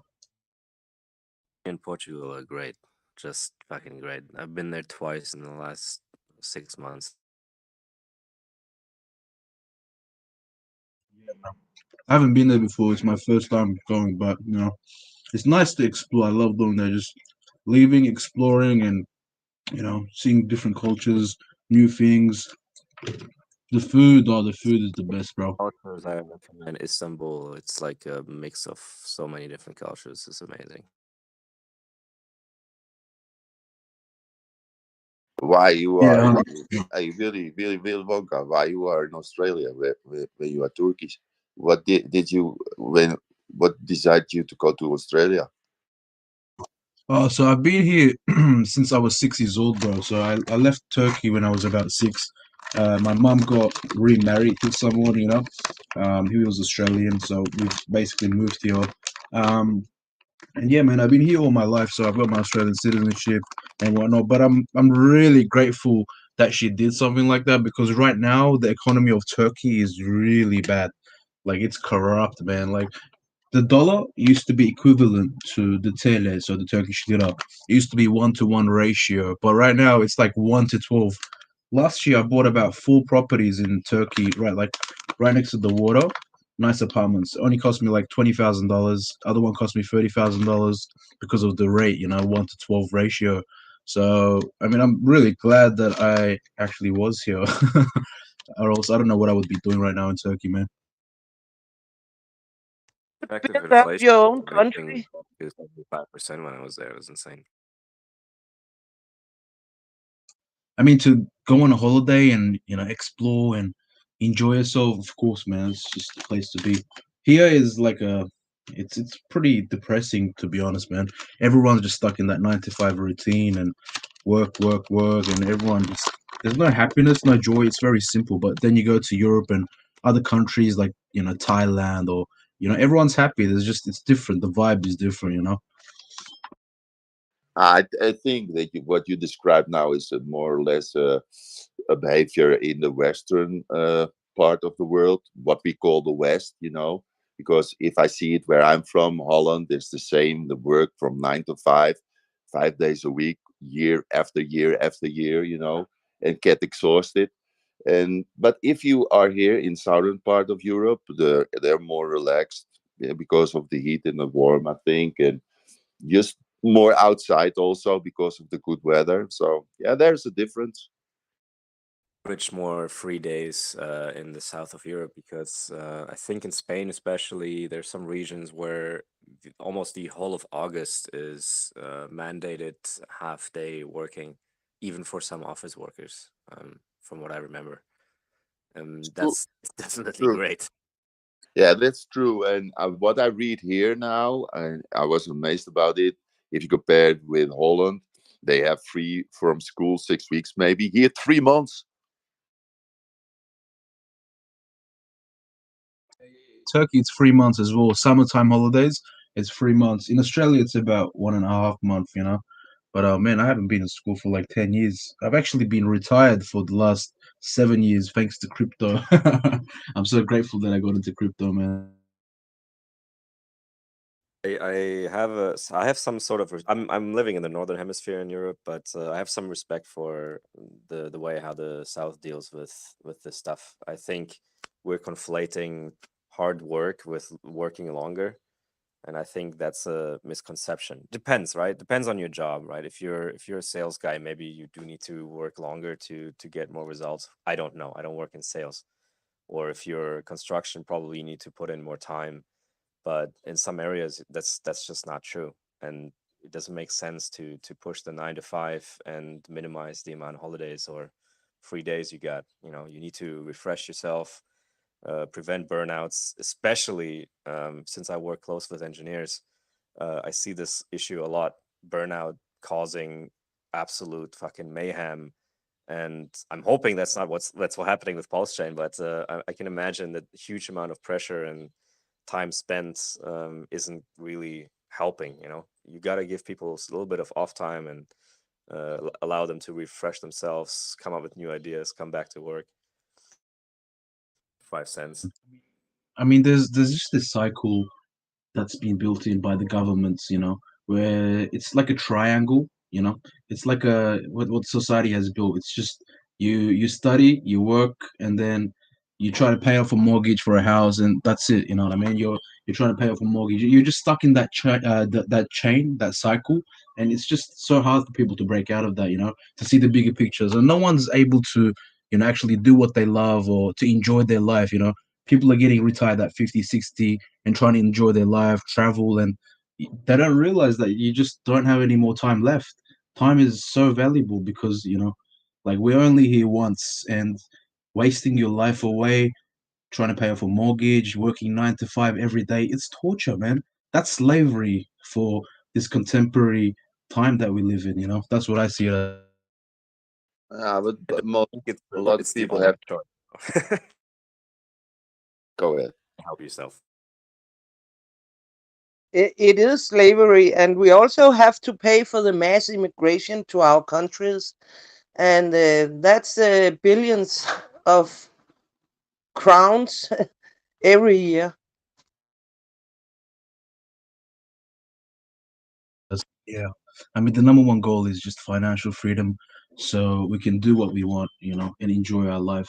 And I got into crypto when I was about 20 years old, and I got really lucky, made a couple of million, and just been retired after that. I found about Hex and all these Richard Hart projects, and now I'm just really like very excited, man. I've never been in a project from the beginning with such great tokenomics and such a great leader behind the project as well. So it's been very nice, man. Great to be in this position right now.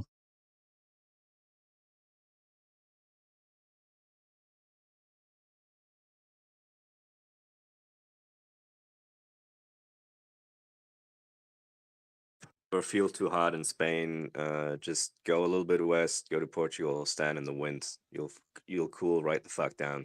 That's why I went up the mountain. I'm on a mountain now, 2,000 meters. The mountain is 3,000 meters, so it's bearable here. Only it's a ski resort, so they have no airco. So I have bought a fan. Yeah. So it's a little too hot for, but it's a nice place. It's a wooden place, and yeah, I enjoy it. Climb mountains, see the stars. Fresh Yesterday, oxygen. yes, yesterday I saw and they're not surprised that I see it because I told all people I see it, and what I saw was I saw a Steenbok, a Capricorn, and it was amazing because he was in front of me and I was with my dog, and he was attacking me, and I had to wave him away, and then he climbed a rock from about 2.5 meters straight up, and I was amazed how they do it. I never saw it live, and I was just flabbergasted.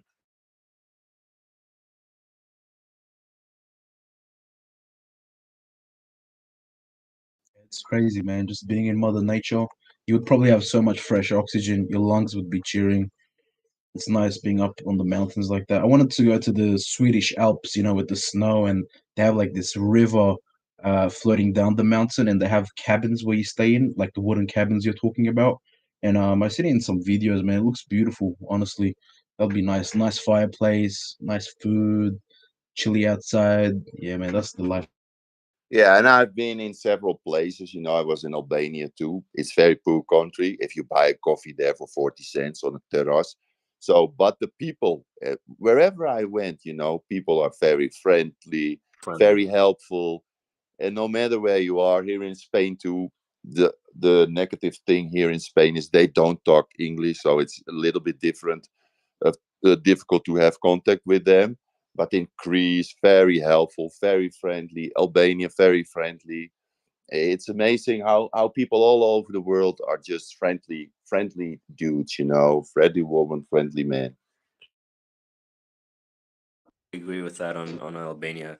People are so welcoming. I've never experienced anything else. I mean, I come from the northern hemisphere in Germany, where people in Europe, where people are really cold, but still, even so, it's insane. People are.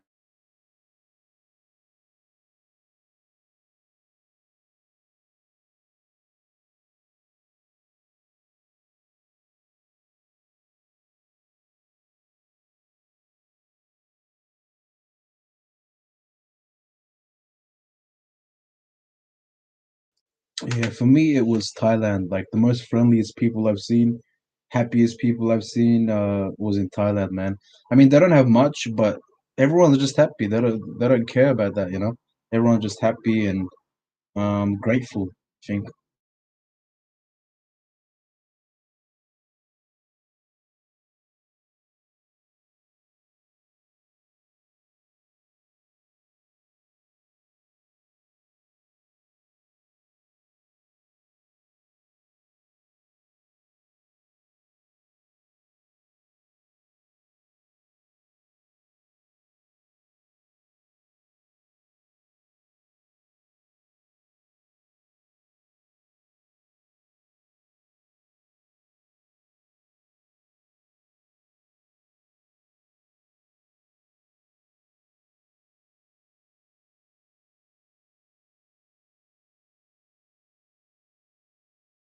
And what about Bitcoin? What's going to do? It's going to go up above 23,000. What do you think?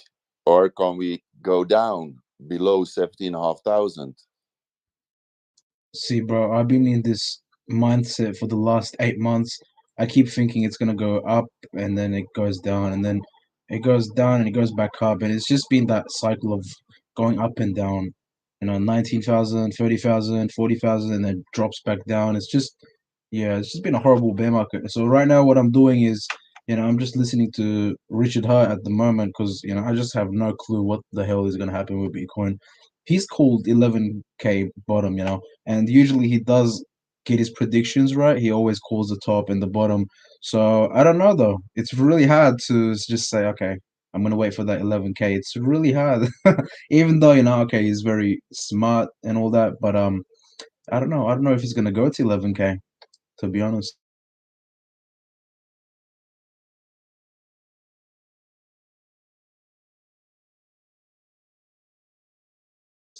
But I have been buying Hex at this really nice price. I got some at 28 cents.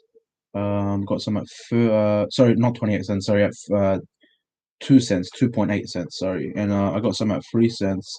Right now, I think it is at 4 cents. But like as soon as he announces that Pulsechain is going to launch, I feel like Hex is just going to skyrocket. We were expecting Pulsechain to launch in May, um, and everyone was, like the price went up to like 20 cents, 19, 20 cents, just because everyone was bullish that it's going to be launched in May. I feel like something like that is going to happen. So it's a great opportunity right now to be DCAing into Hex, for a potential 5, 10x even. So yeah, that's the moves. Yeah, and you get a copy, yeah, from Hex. So you bought a quite amount for 28 3 cents. Yes, 28 2.8. No, sorry, 2.8 cents. A good amount, and you get a copy. Yes, and what will be the strategy? You get the copy. You have your EHEX. Will you bridge your EHEX? And PHEX is cheaper, and by PHEX maybe the ratio will be 1 to 3. You get your amount 3 times. Yeah, so for me, I've missed the Pulsechain Sacrifice. I came in pretty late. I got into PulseX Sacrifice. I got into PulseX Sacrifice really early. Put about like 30,000-40,000 dollars. I shouldn't say numbers, but yeah, around 30-40K.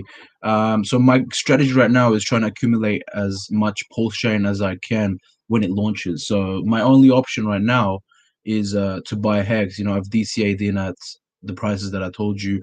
Uh, Roughly have about $70,000 of Hex, and it's the average of it is 3 cents. So I mean, I'm expecting that 70,000 to maybe 5x. If it goes to 19, 20 cents before it launches, even a 5x on that would give me $350,000 and the copy of that. So I don't know how much the copy of PHEX is going to be worth.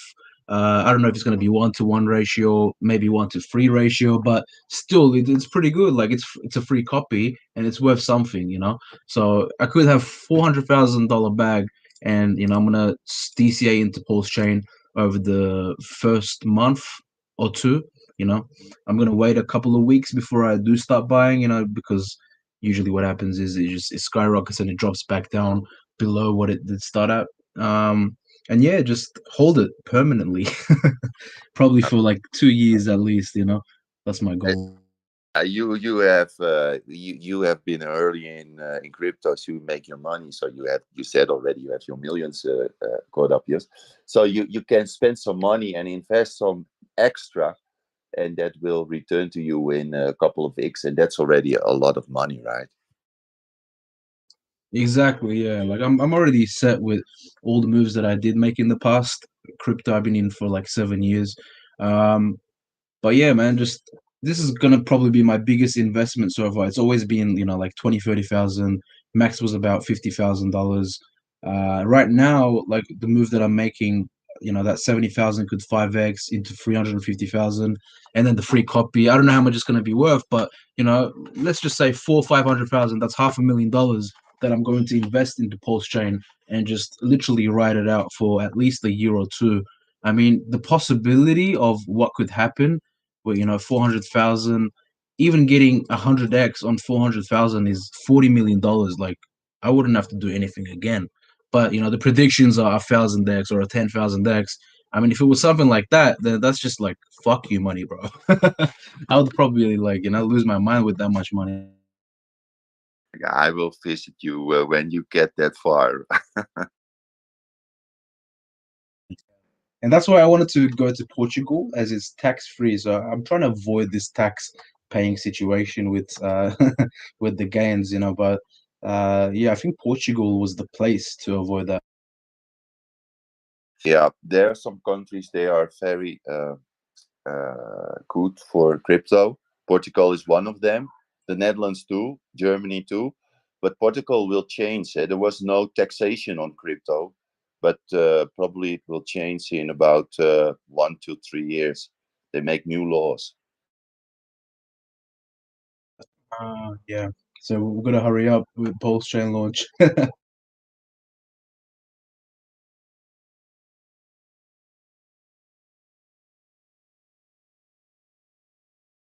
Like the tax here is ridiculous, man. It's like 40-50% is taxed or something like that, you know. There's like a capital gains tax. If you hold it for a 12-month period, then you get a 50% discount. But you know, it's just ridiculous that they tax you on crypto. Like we're basically gambling with our money, and the government wants to still tax us on our profit. Like it's ridiculous.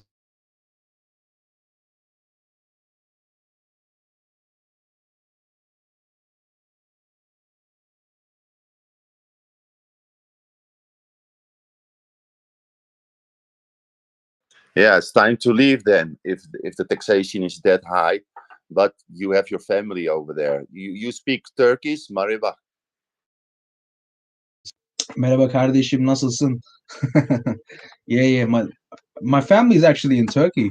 I'm here just with mom and a few cousins, you know. So most of my family is in Istanbul, Turkey. So, you know, I'm eventually gonna go back. I'm thinking of just moving to Europe. I was thinking of moving to US, but I don't really like US as well. It's more like this place, you know, it's pretty much the same.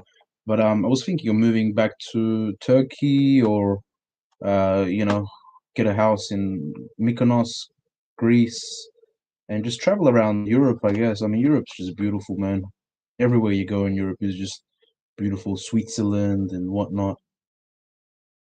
Greece is very beautiful. I can say that because I was in Lefgada and in Nidri. There was a little town, but you can go all over there. That's the Ionian Sea. And you can go to all those little islands. You know, the weather is very good. The water is very bright. People are very friendly. And you have those Scorpio Islands. You know, there was from Onassis. Now it's from Russian guy. But it's very beautiful there. It's extraordinary. Yeah, man, the water is just crystal clear water. The structures and the architecture, I love it, man. It's beautiful. Like the history, and it speaks for itself. When you go somewhere, you know, you can feel the vibe, the energy of what the country is giving out, you know. The food, the culture, it's, you know, it's beautiful, man. Imagine going somewhere like that and buying a nice yacht, you know, and just travel across the islands with the yacht. Yeah, I saw so many yachts when I was there in Greece, and people from all over the world, Americans, Canadians, really from international, from my country, from also from Turkey, they were there, and they are just chilling around there and go from island to island, you know, and yeah, It's very the best, expensive bro. yacht, but you can afford it. Well, if you know all this dream of Pulse Chain and big ass money coming in happens, I mean, yeah, I would love to just, you know, buy a yacht and just stay in it and park it on maybe the bay and just, you know, stay in a hotel a couple of days, explore the country, and then jump back on the yacht. Like imagine being in Greece and then just traveling to Italy and going to Venice and, you know, just traveling all over the Europeans, you know, European nations. Will be lovely, bro. That'll be the dream.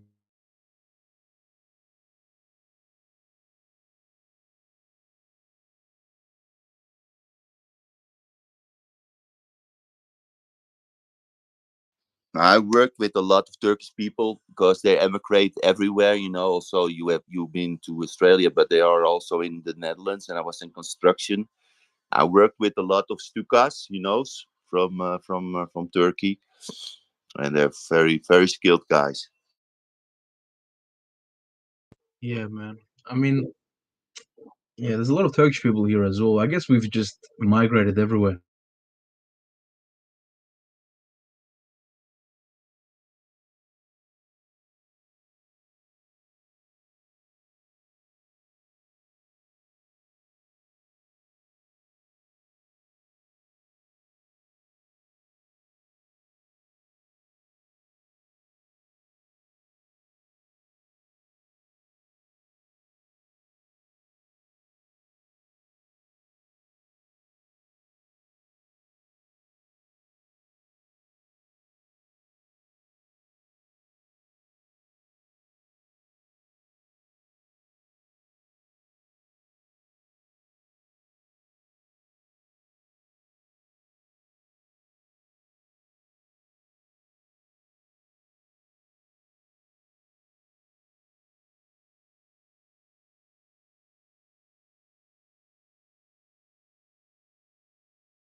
So what's everyone's thoughts on Bitcoin? Do you guys think it's gonna keep going up to about 30, 40,000, or do you guys see it dropping back down in a few days? I think it will drop down, and I watch a lot of guys who are technical analyzing Bitcoin, and they're very well in it. And they say we did bottom yet. We did bottom in 7.5K, or we didn't, but when we will, it is in a short period. Yeah, that's right. I mean, I've been just listening to Rujita with the 11K, so I haven't seen that 11K yet. But do you reckon it will go to 11,000 or? I personally don't think it will. I think the bottom will be around 15,000. Okay, so it will.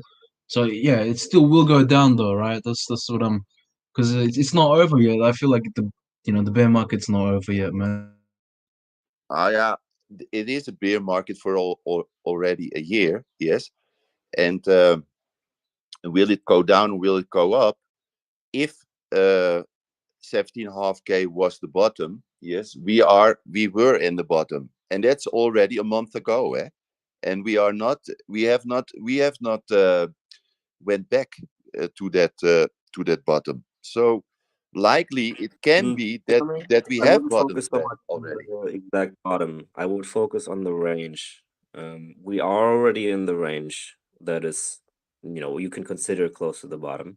If it's going to be 11,000 or 15,000 or wherever we are right now, very hard to say. Like calling exact bottoms is extremely difficult, even for Richard. So I would rather focus on the range and look at the next 3 to 6 months. Yeah, if you're looking for action. Yeah, that's what I was thinking too. Cost basis is the thing you're looking for, right? The overall average cost basis looks to be way below. So why the fuck not?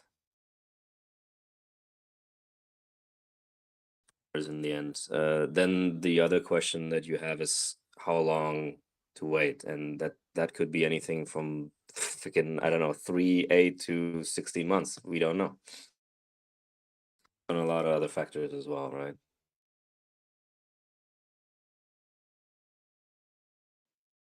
Guess we have to just be patient and wait. Maybe check back in like a year or so. Technically, you're not just gonna wait. I mean, this is the time to act normally. Oh yeah, of course. I've already acted though, so that's why I'm just trying to, I bought a lot of hex at 3 cents and whatnot. But now I'm just waiting to see what's happening. Is it gonna keep dropping? Or is it gonna recover soon? It's just it's a hard question. I mean, look at it this way. I mean, I definitely feel very good about specific transactions I did way back in, I think, 2018, where I got Ethereum at something like 400 or something. It felt great, but honestly, I would have been fine with getting it at 600 or whatever. Like, it doesn't need to be the exact bottom. It really doesn't, especially if you're DCAing on the way up, or well, even on the way down. Honestly, on the way down or on the way up, as long as you're slightly below cost basis, I think it's all good. Basis, sorry. Yeah, 100%. I mean, some stuff that I did buy, I didn't buy much of it, but I was just estimating Bitcoin that it was the bottom when I bought it. I think it was around 30,000 or something like that. And man, they just crashed really bad, like 5x below what I got it for. And now it's just a matter of just waiting for them to go back up. The whole market has just crashed, basically. But it will pass 30,000 again. What will be the highest point of Bitcoin in the next bull run? I don't know, but it can be 100,000. Imagine a 100,000 Bitcoin, man. That will literally skyrocket all the altcoins.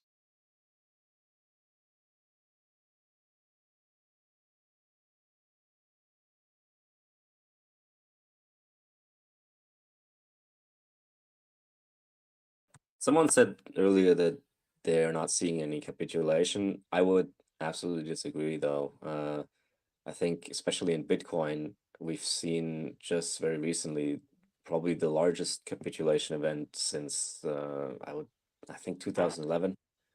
I If you look agree at with you. the transfer volume, doesn't imply a bottom. I'm just saying capitulation is happening. Like, have no doubt about it. How long it takes after capitulation for it to recover is up to anyone's guess. I don't know. You mean like we went from 48,000 till straight till 17,500?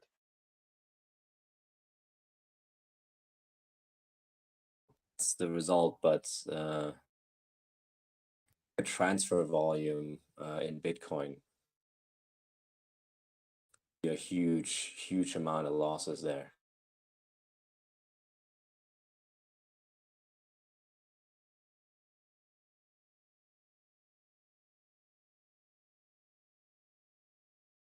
I think more than almost 500,000 Bitcoin per day or something.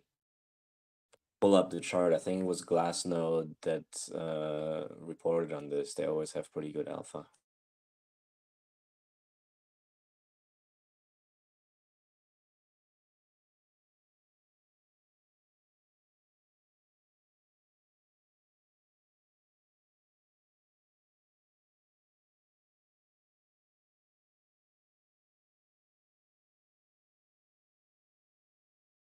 Put the link to the Glassnode Studio chart, and you can look at it yourself.